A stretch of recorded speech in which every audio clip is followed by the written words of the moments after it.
up till yesterday 421 crores cash or goods they are seized by the agencies because we are suspecting those were supposed to be used for voters inducement.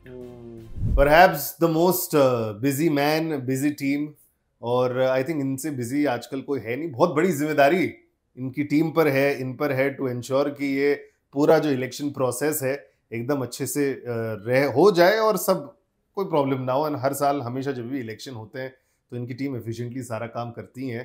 Thank you so much sir for joining. Additional chief electoral officer doctor Kiran Kulkarni.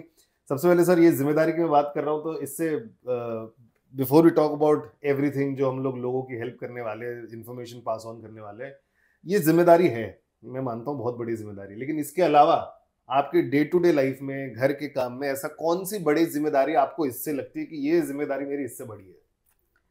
आपने सही कहा, ये जिम्मेदारी है जी. और in given times, जी. These are times for elections. जी. इन गिवन टाइम्स मला तर असं वाटतं की कुठल्याही नागरिकाच्या आयुष्यात त्याच्या घरच्या, फॅमिलीच्या कुठल्याही जबाबदारीपेक्षा ही जबाबदारी सर्वात मोठी आहे. आणि मी तर नागरिकाच्या म्हणतोय, मी तर इथं यंत्रणेमध्ये बसलेलो आहे. त्यामुळे माझ्या दृष्टीनं या जबाबदारीपेक्षा मोठी जबाबदारी सध्या दुसरी कोणतीही नाही. म्हणजे गंमत म्हणून सांगतो, मी स्वतःला आजारी पडण्याची सुद्धा परवानगी देत नाही. जी. कारण आजारी पडलो तर माझा वेळ जाईल आणि मग कामाचं काय होईल. त्याच्यामुळे संपूर्ण लक्ष या कामावरती आहे. मोठं आव्हान आहे आणि आमचं काम सुरू आहे. एकदम बाउंसर जो मैंने डाला सर ने डक कर लिया इसको अच्छे से. मुझे लगा कुछ और बताएंगे. लेकिन सर ये एवरी 5 साल में लोकसभा इलेक्शन आते हैं, बहुत बड़ी जिम्मेदारी है. आप लोग की प्रेपरेशन कब से शुरू हो जाती है? मतलब आपको पता है 24 में इलेक्शन आने वाले हैं, तो क्या आप 23 से ही काम शुरू कर देते सारा? आपको मैं बताऊंगा, 24 के इलेक्शन का काम 23 से नहीं, अच्छा. बल्कि पिछला इलेक्शन हुआ ना 19 में जी. बस वो खत्म हुआ, हमारी तैयारी शुरू हो गई. अच्छा.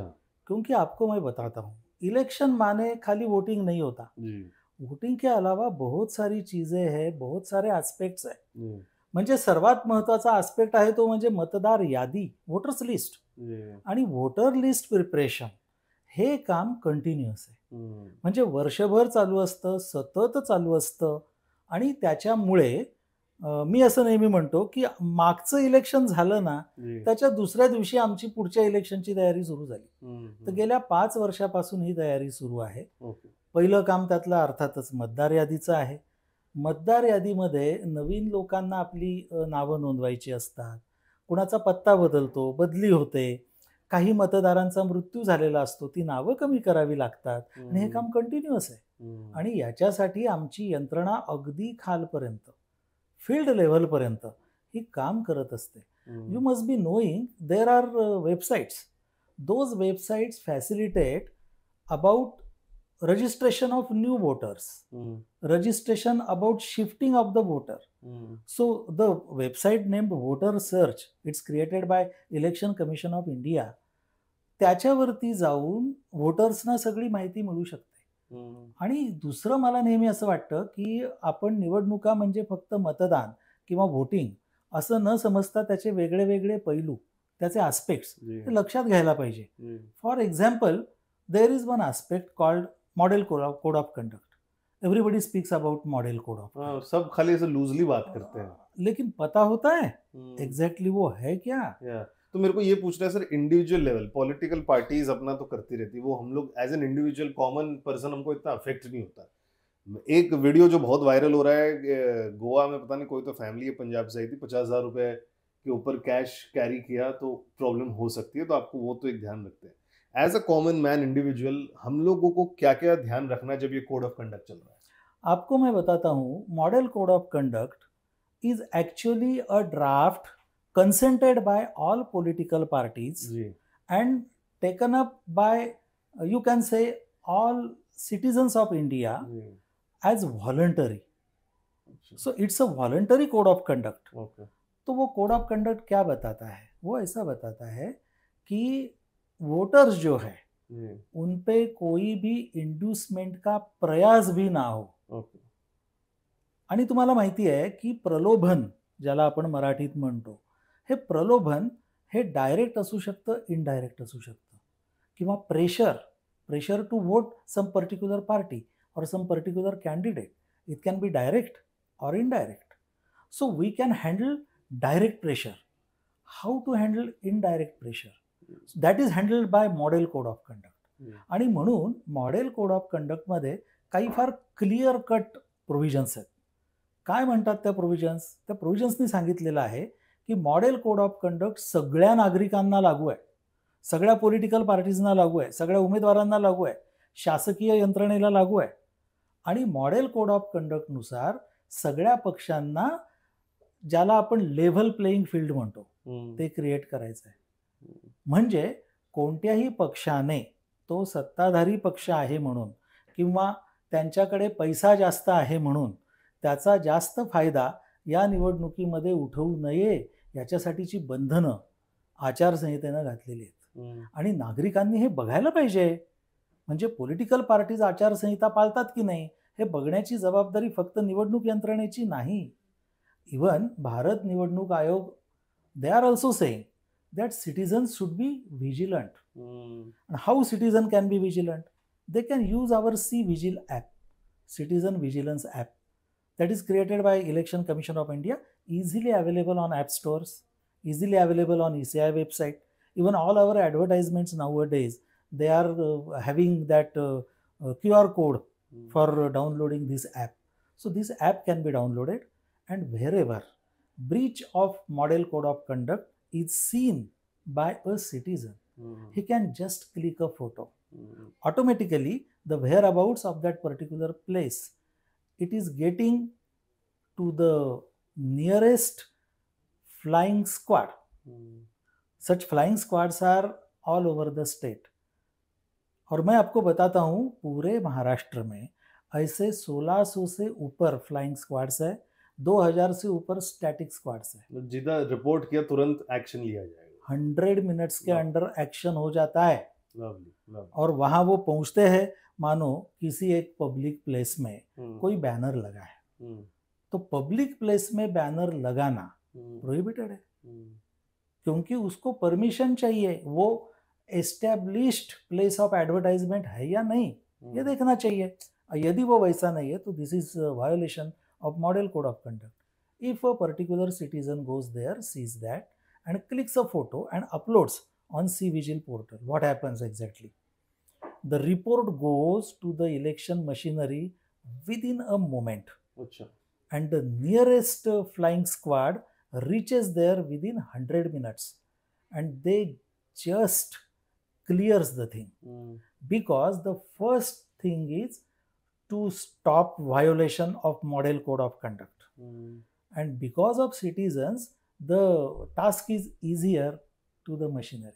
So citizens can help the machinery to conduct free and fair elections. तो ये 50,000 वाली बात सच है, ये की रूमर है, क्या है? That I will tell you. There is a system. Election seizure management system is a system established by Election Commission of India. There are 18 enforcement agencies in Maharashtra, like Police Department, State Excise, State GST, Central GST. There are 18 departments. So these departments are having check nakas. Apart from check nakas, there is mechanism within the department to check illegal transportation of freebies or illegal cash or liquor, etc. Whenever these departments take action, that action is reported on that ESMS, Election Seizure Management System. And I will tell you, up till yesterday, 421 crores cash or goods, they are seized by the agencies, because we are suspecting those were supposed to be used for voters inducement. So that action is taken. So, and even banking system, what they have done, they have provided QR code. So through banking system, QR code can be obtained, and if you are transporting bulk cash or bulk goods, you can just show your validity papers to the team. That's all. Because interception always happens. These teams are roaming all over the state. So they intercept and they investigate. If you show your papers, then no problem. But if you are having some bulk stock of goods which you cannot explain, why these saris you are carrying, if you cannot explain, then it is suspected that this will be used by the political parties to induce the voters, which is prohibited under Model Code of Conduct. तो मेरे pass अगर proof है कि मैंने लाख रुपया भी ATM से निकाला तो problem नहीं है. No problem. Wonderful. If it's your money. तेच तर मी सांगतो की सामान्य नागरिकाने ही खात्री बाळगावी की तुमच्याकडे तुमची आयडेंटिटी प्रूफ असेल, तुमच्याकडे ज्या वस्तू आहेत, कॅश आहेत, त्या कुठून आल्या, त्या अनड्यू प्रमाणात अनरिजनेबली खूप जास्त नसतील तर घाबरायचं कारण नाही. कायदा सामान्य माणसाच्या सोयीसाठी आहे, हितासाठी आहे. त्यामुळे सीझर कुणाचं होतं? जे इलिगल असतं, ज्यांच्याकडे डॉक्युमेंट्स नाहीत, त्यांच्या वस्तू सीझर होतात. सामान्य माणसाला त्रास नाही होणार. हां, एक खरं आहे की तुम्ही जात आहात रस्त्याने, जाताना तुमचं व्हेकल इंटरसेप्ट केलं पोलीस चेक नाक्याने, इतर कुठल्या फ्लाईंग स्क्वॉडने, तर ते तपासतील, ते बघतील. त्यांना सहकार्य करा, त्यांना दाखवा, त्यांना हे सिद्ध करा. आणि त्या 1-2 मिनिटाच्या तुमच्या खोळंब्यामुळे काही त्रास होणार नाही. तुम्ही राष्ट्रीय महत्त्वाच्या कार्यामध्ये सहभाग देत आहात. तुम्ही आचारसंहितेच्या उत्कृष्ट दर्जाच्या पालनाला मदत करत आहात. तर नागरिकांनी हे करावं, अशी मदत करावी. आणि कुठेही भंग आढळला तर माझा त्याच्याशी काय संबंध असं म्हणून आहे. जिथे भंग होतोय असं वाटलं तर लगेच फोटो क्लिक करावा, सी विजिलवरती रिपोर्ट करावा. आमची यंत्रणा पोहोचेल.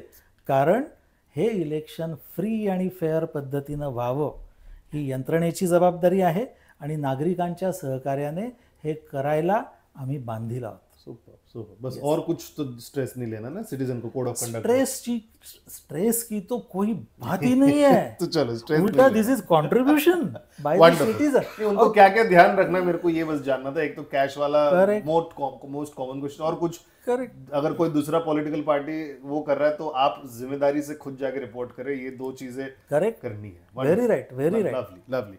सर ये मेरे को पूछना है, मोस्ट कॉमन क्वेश्चन तो यही है सबका कि मैंने कहीं तो पढ़ा था 23 अप्रैल के पहले अगर आपको आपके वोटिंग आईडी में कुछ चेंजेस कराने हैं in terms of address change या है तो that is the last chance. That is number 1 question. ये चेंजेस कब तक आप करा सकते हैं अगर अब तक नहीं कराया?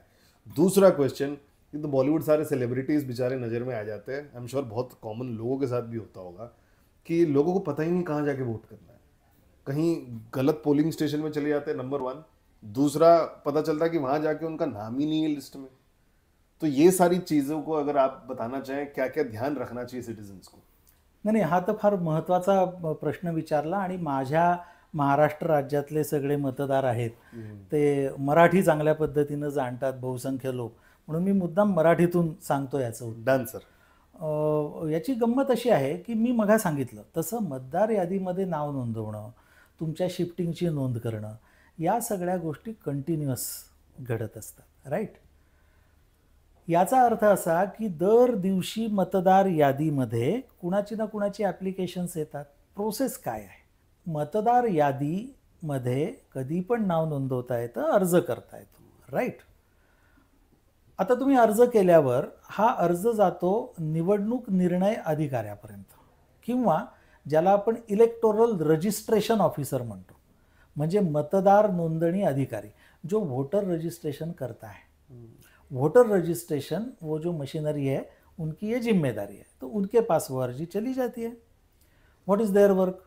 दे scrutinise the application, they just check the documents which are annexed to the application.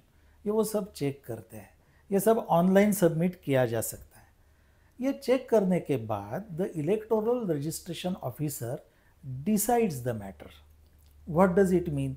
वो देखता है यदि सारे कागजात बराबर है, documents are right, then he takes the decision that this name can be included in the voter list or this can be shifted from this particular part to that particular part, or there is change in address, so the changed address can be inserted.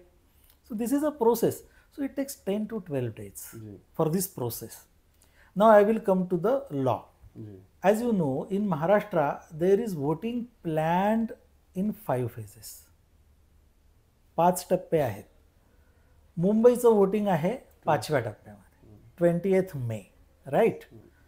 So for that 20th May the last date for registering the nomination by the candidates, म्हणजे ज्यांना उभं राहायचं आहे निवडणुकीला, त्या उमेदवारांनी अर्ज भरण्याचा शेवटचा दिनांक, वो जो लास्ट डे है उस डे को ये जो वोटर लिस्ट है वो फ्रीज होने वाली है for the voting process on 20th. Okay.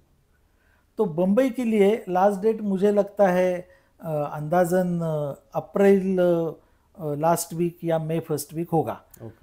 Exact date you can just announce. वो जो लास्ट डेट है उस डेट को मतदार यादी फ्रीज होने वाली है. तो उस डेट से पहले 10 दिन यदि आपने ये चेंजेस का एप्लीकेशन किया है तो 10 दिन में स्क्रूटिनी कंप्लीट होके वो चेंज इफेक्ट होगा, और जब मतदार यादी फ्रीज होगी तब आपका नाम उसमें दिखेगा या एड्रेस चेंज दिखेगा. What ever you want, what ever prayer you have made, that will be affected. इसका मतलब क्या हुआ? इसका मतलब ऐसा हुआ कि आप वो अप्रैल लास्ट वीक में एप्लीकेशन करोगे, वो तो मतदार यादी फ्रीजिंग का डेट है.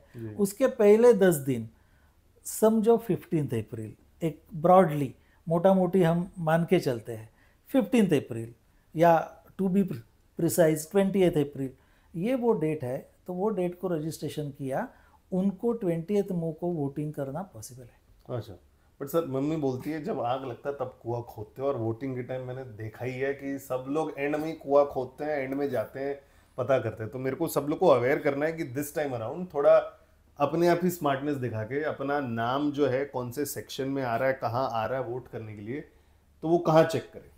ये चेक करने के लिए जैसा मैंने बताया, वोटर सर्च ये जो वेबसाइट है उधर से हो जाए, उस पे वो उसका मोबाइल नंबर डाल के या आधार से वो लिंक किया है तो आधार नंबर डाल के या उनका नाम डाल के ही कैन सर्च. और वो ढूंढ के हमारा कौन से कॉन्स्टिट्यूएंसी में है, कौन से पार्ट में है, कौन से मतदान केंद्र पे कौन से नंबर पे है, ये उसे पता चलता है. So he can see.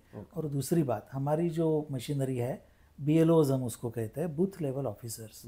ये बूथ लेवल ऑफिसर्स हर एक वोटर को एक स्लिप देते हैं मतदान के पहले. मतदान से पहले एक दिन वो स्लिप्स का डिस्ट्रीब्यूशन हम पूरा करते हैं. उसमें उसका नंबर, उसका वोटिंग कहाँ है, वो मतदान केंद्र का नाम, उसका एड्रेस, ये सब कुछ होता है. वो देख के भी आप वहाँ जा सकते हो. So this 2 options are already available. Wonderful. तो यहाँ से लोगों को पता चल जाएगा सारी चीजें. Super. New application, new voter ID, अभी it's too late for anybody to do it. That you need to check because for each phase it's different, as I told. So and if this time voting is not possible because we have not registered within time, doesn't matter. अभी से करा low, अगली बार में काम आ जाए. You can just apply ना. ठीक. So the process will get completed. Your name will be included. Wonderful. Sir news में जब जैसे वोटिंग स्टार्ट होती है, न्यूज़ चैनल्स पिकअप करते हैं और अगले दिन न्यूज़पेपर में भी आता है. और ये फिगर कभी भी देख के मैं शॉक में भी रहता हूँ कि इतने सारे वोटर्स होने के बाद भी टर्नआउट बहुत कम है. 2019 के क्या आंकड़े रहे, end what is your expectation कि इस टाइम इतना टर्नआउट हो सकता है? आपको मैं महाराष्ट्र राज्य के बारे में बता सकता हूँ. सांगा तुम्हें. वो तो ऐसी बात है, 19 के इलेक्शन में क्या हो गया, for Lok Sabha elections the turnout was 61% and for Vidhan Sabha elections it was 60%. म्हणजे असं झालं की लोकसभेला टर्नआउट जास्त, 1% का होईना, पण तो कमी आहे. आणि आम्ही त्या आकड्यांचं ॲनालिसिस केलं तर आपल्याकडे शहरी भागामध्ये म्हणजे अर्बन एरियात राहणारे जे लोक आहेत ते मतदान करायला इच्छुक नाहीत. असा एक ट्रेंड थोडासा दिसतोय. आणि नेमकं आता यावेळेस तर मतदान सोमवारी आलेलं आहे मुंबईत, म्हणजे शनिवार, रविवार, सोमवार, आणि मतदानाचा दिवस हा आपल्यासाठी एक सुट्टी आहे असं समजून काहीतरी पिकनिकला, टुरिंगला, मजा करायला असा वापरायचं, अशी एक काहीतरी भावना काही लोकांमध्ये दिसते. आणि मला त्याचं वाईट वाटतं, because this is not expected.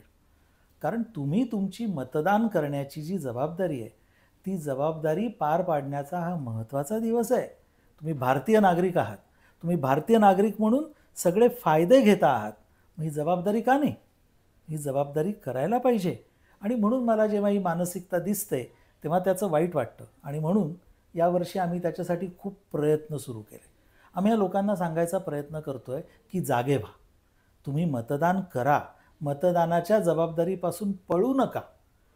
आणि हे तुमचं कर्तव्य आहे, हे तुम्ही करायला पाहिजे. राज्यघटनेनं दिलेलं कर्तव्य आहे, तेव्हा तुम्ही ते पाळायला पाहिजे. आणि त्या दिवशी हजामजा करत पिकनिक करायची असं तुम्हाला जर वाटत असेल तर तो आपल्या देशाप्रती तुमचा आदर काय आहे हे दिसलं. मग बाकी दिवाणखान्यात तुम्ही आपल्या देशाची परिस्थिती अशी आहे तशी आहे, गव्हर्नमेंटने असं करायला पाहिजे, अशा किती गप्पा मारत असलात तरी मतदान करत नसलात तर तुम्हाला तो गप्पा मारण्याचा नैतिक अधिकार नाही. किंवा देशाकडून तुम्ही अपेक्षा करता, मग देशाची तुमच्याकडून अपेक्षा आहे, तुम्ही मतदान करायला पाहिजे. ही जबाबदारी समजावून सांगण्यासाठी आम्ही वेगळ्या वेगळ्या आयडियाज केलेल्या आहेत. म्हणजे आता उदाहरणार्थ सांगायचं तर मग मी सांगितलं तसं आमचे बूथ लेवल ऑफिसर्स सगळीकडे त्या स्लिप्स तर देतातच आहेत. काही कॉलेजेसशी, विद्यापीठांशी आम्ही टायअप केलं आहे. आणि ते लोक, ते व्हॉलंटियर्स वेगळ्या वेगळ्या सोसायट्यांमध्ये जाऊन, घरी जाऊन त्या लोकांना कन्व्हिन्स करतात. आता हाय राईज बिल्डिंग्ज असतात, मुंबईमध्ये हाय राईज बिल्डिंग्स. या बिल्डिंग्समध्ये चांगले सुखवस्तू लोक राहतात, पण तिथेच नेमकं पर्सेंटेज कमी आहे वोटिंगचं. तर इलेक्शन कमिशनने त्याच्यावरती एक्झॅक्ट काम केलं आहे. त्यांनी काय केलं, अशा हाय राईज बिल्डिंगमध्ये तिथेच जर तळमजल्यावरती आपण वोटिंग बूथ तयार केला त्या बिल्डिंगसाठी, तिथे समजा 1000 लोक राहत आहेत त्या बिल्डिंगमध्ये, त्यांना तिथेच वोटिंग बूथ मिळाला तर त्यांना फक्त खाली यायचं आहे. तुम्हाला सांगतो असे 150 बूथ्स यावेळेस प्रथम त्या त्या हायराईज बिल्डिंगमध्येच आम्ही तयार केलेत. This is for the first time. आणि भारतामध्ये, आपल्या देशामध्ये महाराष्ट्र या बाबतीत पहिल्या क्रमांकावर आहे. आपणच हे मोठ्या प्रमाणात केलेलं आहे. तर असे अनेक उपाय आम्ही करतो आहोत, लोकांना सांगतो आहोत, जाहिराती करतो आहोत. आता परवा IPLच्या सामन्यामध्ये सुद्धा खूप लोक येतात, त्याच्यामध्ये सुद्धा आम्ही आमच्या वोटिंग अवेअरनेसचे जे मेसेजेस आहेत, स्टँडीज उभे केले, त्याच्या बिग स्क्रीनवरती आमची ॲड यायला लागली. असे आमचे खूप प्रयत्न चालू आहेत. पण मला काय वाटतं, जाहिरातीमुळे आम्ही लोकांपर्यंत पोचायचा प्रयत्न करतो आहे, पण जोपर्यंत लोकांना मनापासून वाटत नाही ना तोपर्यंत हे होणार नाही. म्हणून माझं सगळ्या नागरिकांना आवाहन आहे की तुम्ही आपल्या आजूबाजूच्या लोकांना सांगा की मी मतदान करणार आहे, तुम्ही पण मतदान करा. कारण तुम्हाला मतदानाच्या दिवशी थोडासा वेळ काढायचा आहे, सुट्टी मिळणार आहे दिवसभर. कारण इंडस्ट्रियल एस्टॅब्लिशमेंट्सनी सुद्धा फुल पे हॉलिडे द्यायचा आहे आणि त्या दिवशी आपल्या वर्कर्सना वोटिंगसाठी फॅसिलिटेट करायचं आहे. तर तुम्ही प्रत्येकाने आपल्या आजूबाजूच्या लोकांना सांगितलं पाहिजे की तुम्ही मतदान करा, इतरांना करायला सांगा. आणि कोणी करत नसेल किंवा टाळत नसेल त्याला कारण विचारा, तू का करत नाही आहे. त्याचं कारण असं की राजकारणामध्ये मला कुठल्या पक्षाला द्यायचं नाही आहे असं वाटत असेल तर नोटाचा पर्याय आहे, पण तुम्ही तुमचं मत नोंदवा.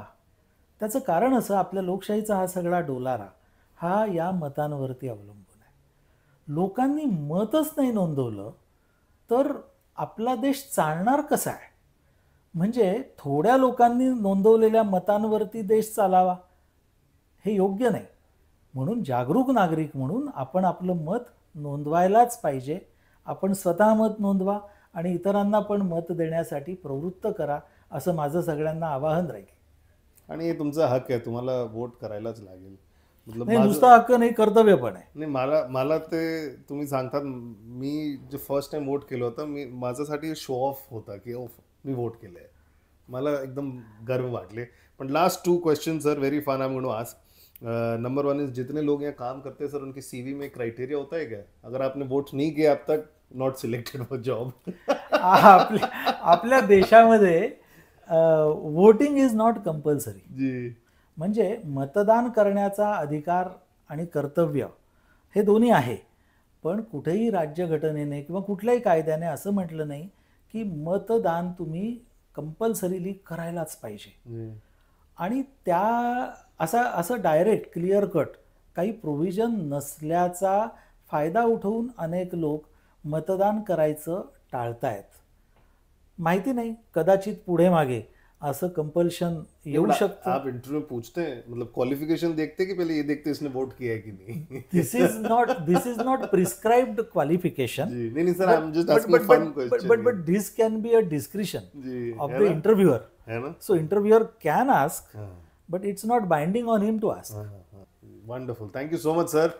इसलिए सर ये डेजिग्नेशन पे, because the way he talks, the way he explains बहुत ज़बरदस्त है. और हम लोग भी रेडियो सिटी पर वी आर सेलिब्रेटिंग वोट उत्सव, और बहुत सारी चीज़ों की आज क्लैरिटी मिली है डॉक्टर किरण कुलकर्णी सर से, additional chief electoral officer. And I am sure जो जो चीज़ें उन्होंने बताई है आप अपने दिमाग में रखिए.